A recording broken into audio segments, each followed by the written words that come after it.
नमस्कार, हरियाणा न्यूज देख रहे हैं आप और मैं हूं आपके साथ विनय चौधरी। आपका जिला आपके खबर में आपका स्वागत है। आदमपुर उपचुनाव का बिगुल बज चुका है। लंबे इंतजार के बाद आखिरकार उपचुनाव की तारीखों का ऐलान हो चुका है। आदमपुर में 3 नवंबर को उपचुनाव होगा, वहीं 6 नवंबर को मतगणना होगी, जबकि 14 अक्टूबर से नामांकन प्रक्रिया शुरू हो जाएगी। लगभग 2 महीने पहले कुलदीप बिश्नोई के इस्तीफे के बाद आदमपुर विधानसभा सीट खाली हो गई थी। कांग्रेस पार्टी से नाराजगी के बाद उन्होंने विधानसभा की सदस्यता से इस्तीफा दे दिया था। ऐसे में आदमपुर विधानसभा सीट का उपचुनाव कुलदीप बिश्नोई की प्रतिष्ठा का सवाल होगा।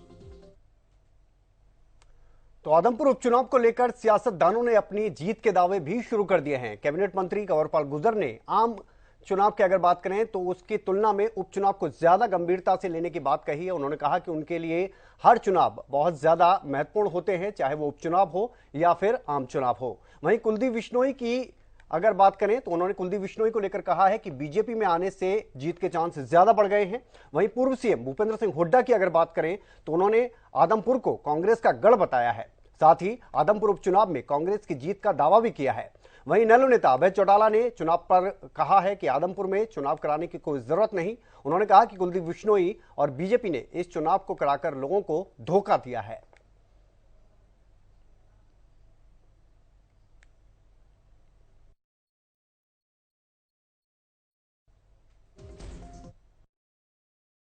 भाजपा ने जब पिछली बार भी चुनाव लड़ा तो बहुत अच्छे वोट हमने पिछली बार भी प्राप्त किए थे और जो जीतने वाले कैंडिडेट थे वो कुलदीप बिश्नोई जी थे। कुलदीप बिश्नोई जी ने बीजेपी ज्वाइन कर ली, तो ऐसे में तो और अच्छे चांस हैं, ज्यादा बढ़िया चांस है। निश्चित 100% भारतीय जनता पार्टी चुनाव जीतेगी।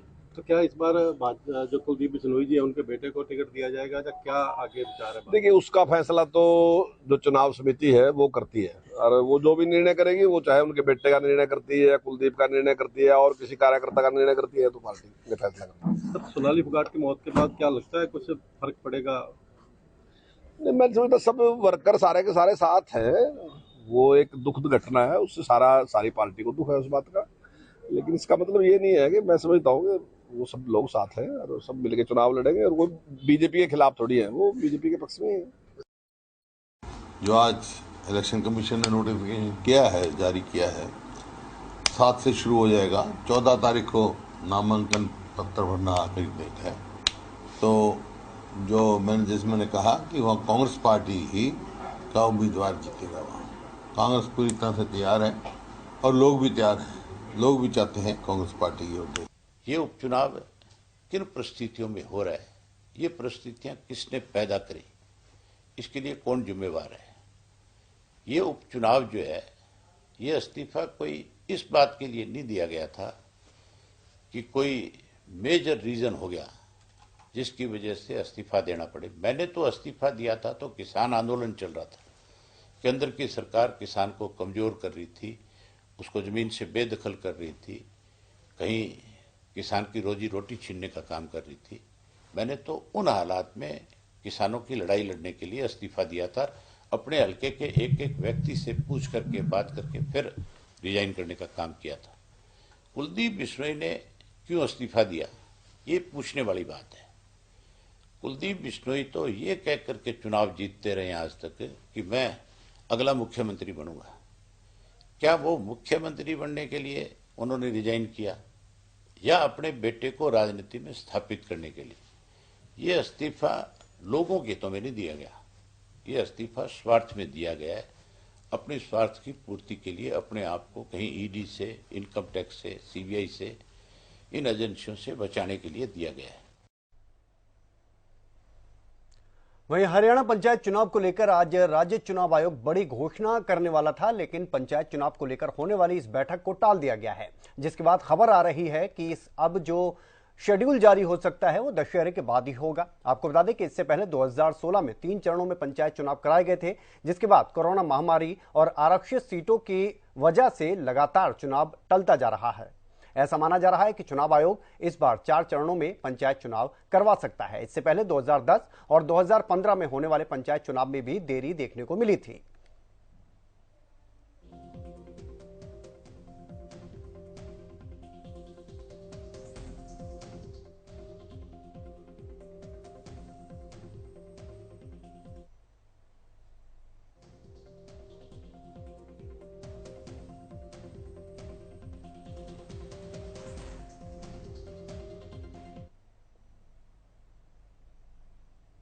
वहीं हरियाणा के मुख्यमंत्री मनोहर लाल दुबई दौरे पर हैं। दुबई दौरे के दौरान सीएम ने निवेश और व्यापार को लेकर सर्राफ समूह के चेयरमैन के साथ बैठक की।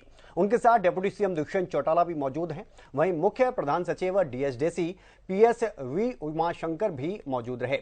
आपको बता दें कि मुख्यमंत्री मनोहर लाल 5 अक्टूबर को दुबई से लौटेंगे और इस दौरान आपको बता दें कि लगातार बैठकों का दौर देखने को मिल रहा है। गुरुग्राम में बनने वाली ग्लोबल सिटी को लेकर भी उन्होंने चर्चा की है।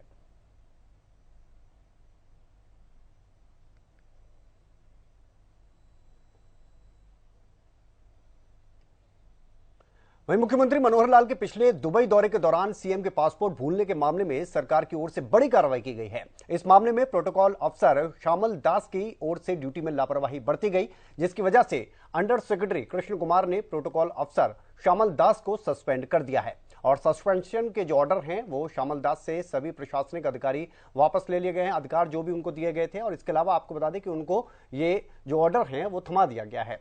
सस्पेंड प्रोटोकॉल अफसर श्यामल दास हरियाणा भवन नई दिल्ली में तैनात थे और मुख्यमंत्री मनोहर लाल द्वारा हाल ही में दुबई विजिट पर पासपोर्ट ले जाने में हुई लापरवाही की वजह से उनके ऊपर ये कार्रवाई की गई है। तो आपको बता दें कि मुख्यमंत्री मनोहर लाल जब अभी हाल ही में पिछली बार गए थे तो अपना पासपोर्ट भूल गए थे, जिसकी वजह से उनको देरी हुई थी। अब इस मामले में कार्रवाई की गई है, लापरवाही बरती गई थी अधिकारी की तरफ से और उस अधिकारी को सस्पेंड कर दिया गया है। प्रोटोकॉल अफसर की अगर बात करें श्यामल दास, उनको सस्पेंड कर दिया गया और जो ऑर्डर हैं वो उनको थमा दिए गए हैं।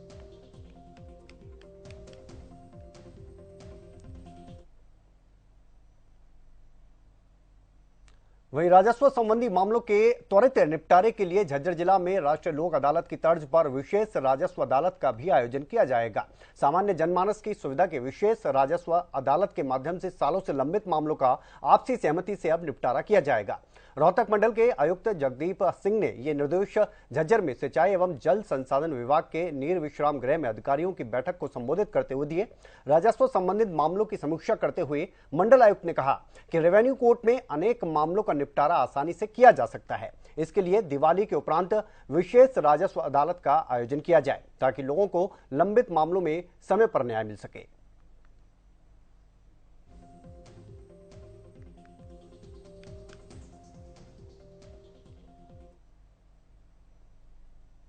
वहीं दुर्गाष्टमी के मौके पर रानिया रोड स्थित अलख निरंजन भवन में कन्या पूजन किया गया। श्री बाबा ताराजी कुटिया के मुख्य सेवक गोविंद कांडा, उनकी धर्मपत्नी की अगर बात की जाए सरिता कांडा, भाई महान कांडा और उनकी धर्मपत्नी संगीता कांडा आदि ने सभी कन्याओं के आगमन पर उनका स्वागत किया, जिसके बाद शुद्ध जल में हल्दी मिलाकर उनके चरण धोए गए, सभी को तिलक लगाया गया और उसके बाद सभी कन्याओं से आशीर्वाद लिया गया और उन्हें फल और उपहार भेंट किए गए।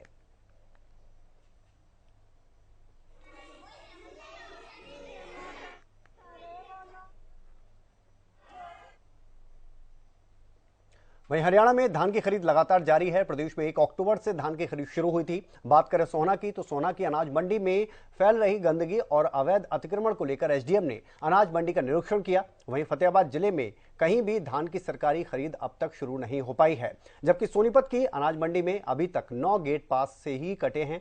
सरकार की तरफ से 17 आपको बता दें कि जो नमी का एक पैमाना रखा गया है वो निर्धारित किया गया है और उसे देखते हुए धान को लिया जा रहा है, खरीदा जा रहा है, क्योंकि हाल ही में बारिश हुई है और बारिश की वजह से अभी भी नमी बताई जा रही है। तो तीसरा दिन था और तीसरे दिन की ये तस्वीरें अलग अलग जगहों पर, फतेहाबाद में खासतौर पर बात करें तो अभी तक धान की खरीद शुरू नहीं हो पाई है, क्योंकि यहाँ पर जिस किस्म की धान बोई जाती है वो हमेशा ही थोड़ा देरी से पकती है और देरी से ही मंडियों में पहुंचती है।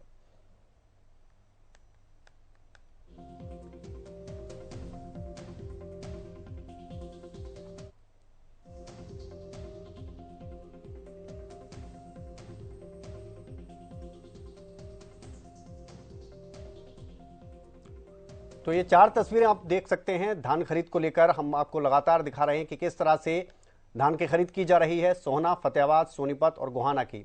इनमें खास तौर पर फतेहाबाद की बात करें तो यहाँ पर अभी तक खरीद शुरू नहीं हो पाई है, क्योंकि बहुत सी ऐसी जगह हैं जहाँ पर की नमी ज़्यादा है धान में, और इसी वजह से लगातार देरी भी देखने को मिल रही है। फतेहाबाद में खास तौर पर इस किस्म की धान बोई जाती है जो कि हमेशा ही मंडियों में देर से पहुंचती है। तो किसान की भी बात करेंगे, किसान आंदोलन को लेकर, क्योंकि पिछले साल किसान आंदोलन देखने को मिला था और उस समय की अगर बात की जाए तो बहुत से किसान ऐसे थे जो कि शहीद हुए थे, और इसी में आपको बता दें कि बरसी भी रखी गई है, किसानों को वहां पर याद किया गया। पानीपत की भी बात कर लेते हैं, और पानीपत की अगर बात करें तो पानीपत शहर के न्यू विकास नगर में हत्या की एक बड़ी वारदात सामने आई है, जहां पर बेटे ने पिता की चाकू घोंपकर हत्या कर दी थी।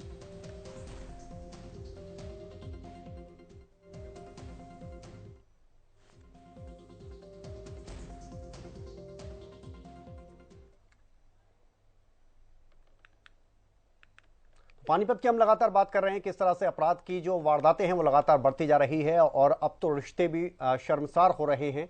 आपको बता दें कि एक बेटे ने पिता की चाकू घोंपकर हत्या कर दी। दरअसल पिता शराब पीकर रोजाना बेटे से झगड़ा करता था, और ये बात बहुत ज्यादा बढ़ गई। झगड़े के दौरान दोनों के बीच हाथापाई हुई, जिस दौरान बेटे ने पिता की छाती में चाकू घोंप दिया और उसे मौत के घाट उतार दिया। घटना की सूचना मिलते ही मौके पर पुलिस पहुंची। पुलिस ने शव को अपने कब्जे में लेकर पोस्टमार्टम के लिए भिजवाया, और साथ ही जो आरोपी बेटा है उसके खिलाफ मामला दर्ज कर लिया गया है।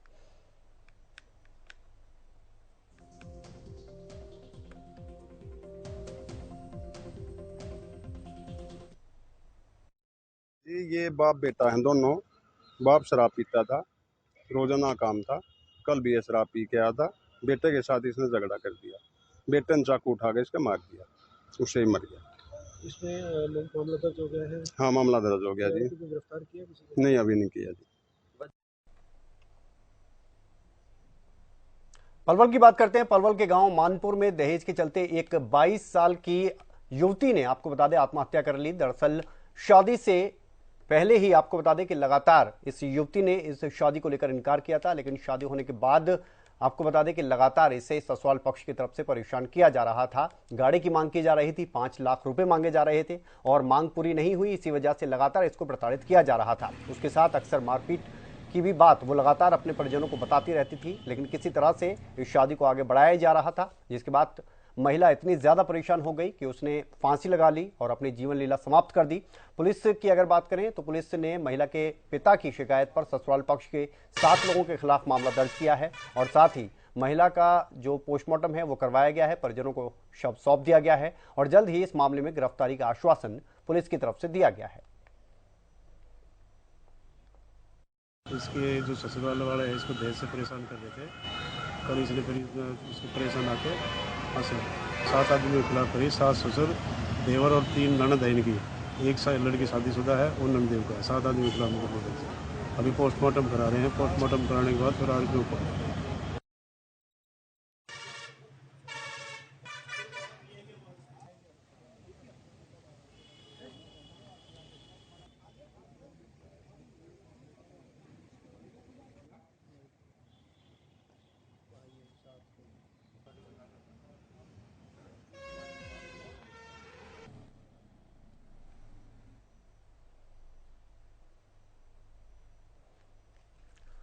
तो आपको बता दें कि ये मामला सामने आया है जहां पर कि दहेज हत्या के आरोप लगे हैं, लेकिन दहेज को लेकर लगातार परेशान किया जाता था। महिला की तरफ से प्रताड़ना को लेकर इतना ज्यादा परेशान हो गई कि उसने आत्महत्या कर ली। हालांकि परिजनों की तरफ से आरोप लगाए गए हैं कि यह हत्या का मामला है। पुलिस की तरफ से 7 लोगों के खिलाफ मामला दर्ज कर लिया गया है ससुराल पक्ष के, और जल्द ही गिरफ्तारी का भी आश्वासन दिया जा रहा है।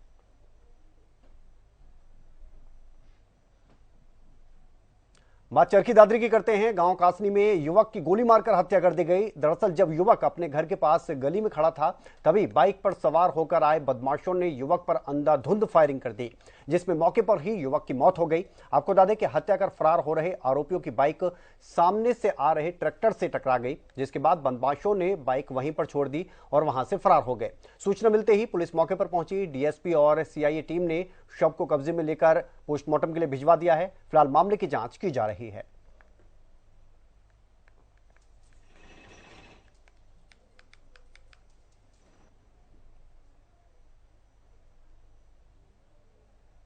उधर पलवल जिला पुलिस ने साइबर अपराध से बचाव करने के लिए लोगों को जागरूक करने का फैसला लिया है। पुलिस अधीक्षक राजेश दुग्गल ने साइबर क्राइम थाना में प्रेस वार्ता की और संबोधित करते हुए कहा कि हरियाणा पुलिस की तरफ से साइबर स्मार्ट मिशन एवं theme see your self in cyber के तहत पलवल जिला पुलिस के साइबर जागरूकता विशेष अभियान 6 अक्टूबर से 31 अक्टूबर तक चलाया जाएगा, जिसके तहत अलग अलग गतिविधियों के माध्यम से लोगों को साइबर क्राइम के प्रति जागरूक किया जाएगा। पुलिस अधीक्षक ने कहा कि साइबर क्राइम को लेकर जिला प्रशासन की तरफ से लगातार कोशिशें की जा रही है कि इसका ग्राफ नीचे लाया जाए और साथ ही पलवल पुलिस भी पूरी तरह से गंभीर है। जिला पुलिस की तरफ से साल 2021-22 में करीब 500 साइबर ठगी के मामले भी दर्ज किए गए थे और साथ ही इन आरोपियों को जेल भेजने की कामयाबी भी पुलिस को लगी है। जिला पुलिस ने इस अवधि में आपको बता दें कि 2.5 करोड़ रुपए भी साइबर ठगों से बरामद किए हैं।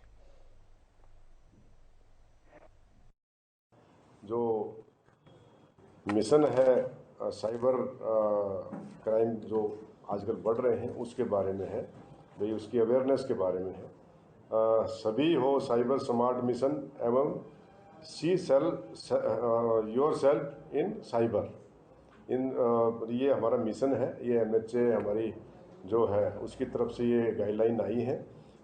आज 1 महीने का हमारा ये अभियान है और इसमें हमारी अलग अलग एक्टिविटीज़ रहेंगी। सभी कॉलेजेस में, स्कूलों में 500 जो साइबर ठग थे उनको अंदर किया है और हमारी साइबर पुलिस स्टेशन जो हमारे इंस्पेक्टर सत्यनारायण हैं और हमारे DSP साहब हैं विजयपाल जी, इनके नेतृत्व में, इनके सुपरविजन में ये सारा साइबर पुलिस स्टेशन चला हुआ है। बात फरीदाबाद की करते हैं। IMT में स्ट्रीट लाइट लगाई गई है, लेकिन 2 साल से लाइट को जलते हुए कभी किसी ने देखा ही नहीं। IMT के पास की सोसाइटी में रहने वाले लोगों का कहना है कि करीब 1.5 किलोमीटर तक के रास्ते में ये लाइटें लगा तो दी गई हैं, लेकिन इन्हें आज तक किसी ने जलते हुए नहीं देखा। कई बार IMT में स्थित HSIIDC के डिपार्टमेंट में भी इसकी शिकायत की गई है कि इन लाइट्स को चालू करवा दिया जाए, लेकिन अभी तक इन लाइट्स को चालू नहीं किया गया। लाइट ना होने की वजह से कई बार यहाँ पर अपराध की वारदातें बढ़ती हुई नजर आती हैं। लूटमार की घटनाएं जैसे आम हो गई हैं। अंधेरे में गड्ढा न दिखने की वजह से कई बार यहां पर हादसे भी हो जाते हैं।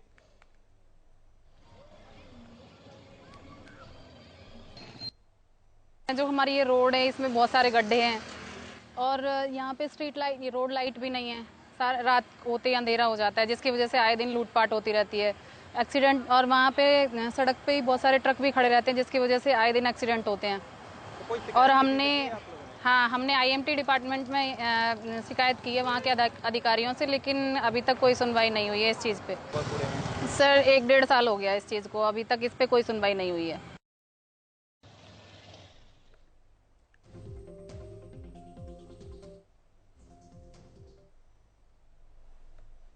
और बात गुरुग्राम की करते हैं। उद्योग विहार फेज 1 की अगर बात करें तो यहां पर एक 3 मंजिला पुरानी इमारत उस समय भरभरा कर गिर गई जब उसे ध्वस्त किया जा रहा था। आपको बता दें कि घटना में एक मजदूर की मौत हो गई, जबकि एक श्रमिक इसमें बुरी तरह से फंस गया। राहत बचाव कार्य बताया जा रहा है कि लगातार जारी है। उपायुक्त ने कहा है कि उनकी टीम कुछ ही मिनटों में मौके पर पहुंच गई थी और बचाव अभियान शुरू कर दिया गया था। 150 से ज्यादा पुलिसकर्मियों को यहां पर तैनात किया गया था। सिविल डिफेंस और राज्य आपदा प्रबंधन कोष की एक टीम भी मौके पर पहुंच गई थी।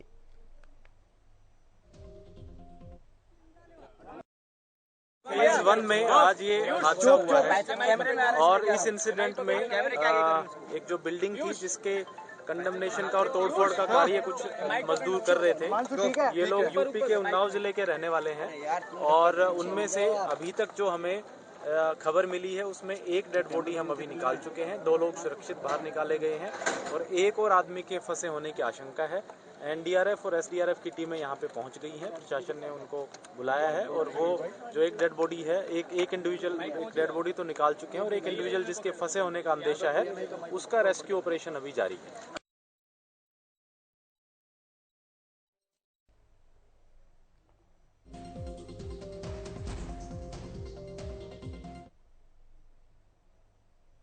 तो गुरुग्राम का ये मामला जहां पर कि एक बिल्डिंग आपको बता दें कि भरभरा कर गिर गई। 3 मंजिला ये बिल्डिंग थी, इसको ध्वस्त किया जा रहा था, लेकिन उससे पहले ही ये गिर गई। इसमें कई मजदूर दब गए। एक मजदूर की मौत की खबर सामने आई। प्रशासन की तरफ से रेस्क्यू ऑपरेशन चलाया जा रहा है लगातार। अभी भी ये बताया जा रहा है कि रेस्क्यू ऑपरेशन चल रहा है और कोशिश की जा रही है कि जो भी लोग इसके नीचे दबे उनको निकाला जाए।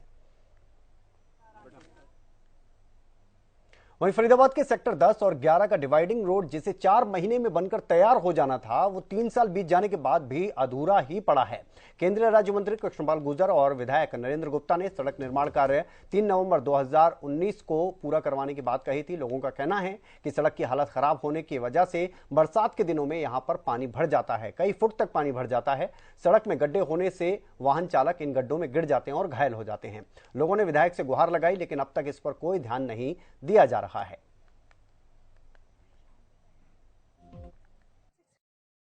हर चीज दिखाई देता है, पूरे प्रशासन को दिखाई देता है। रोड इतनी खराब हो रही है कि यहाँ पे आराम से पेड़ लगा सकते हैं। रोड में अगर हम पेड़ लगाना चाहिए, पेड़ लगाते हैं खड्डों में आराम से। पर कोई सुनने को तैयार नहीं है हमारी। बारिश के समय में ज्यादा दिक्कत, बारिश हो या ना हो तभी ये हाल है।